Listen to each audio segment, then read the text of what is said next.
କେଉଁମାନେ ଈଶ୍ୱରଙ୍କ ରାଜ୍ୟର ଅଧିକାରୀ ହେବେ ନାହିଁ। ବାଇବଲ ଆମମାନଙ୍କୁ ଏ ବିଷୟରେ କ'ଣ କୁହେ ଆସନ୍ତୁ ଜାଣିବା।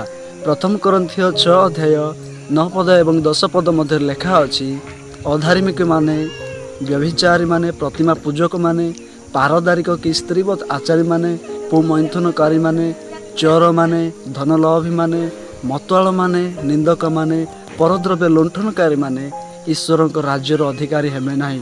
ପୁଣି ଲେଖା ଅଛି, ବ୍ୟଭିଚାର, ଅଶୁଚିତା, କାମୁକତା, ପ୍ରତିମା ପୂଜା, ନରହତ୍ୟା, କୁହୁକ, ଶତ୍ରୁତା, ବିବାଦ, ଦ୍ୱେଷ, କ୍ରୋଧ, ସ୍ୱାର୍ଥପରତା, ଦଳଭେଦ, ମତଭେଦ, ଈର୍ଷା, ମତ୍ତତା, ରଙ୍ଗରସ, ଯେଉଁମାନେ ଏହି ସବୁ ପ୍ରକାର କର୍ମ କରନ୍ତି ସେମାନେ ଈଶ୍ୱରଙ୍କ ରାଜ୍ୟର ଅଧିକାରୀ ହେବେ ନାହିଁ।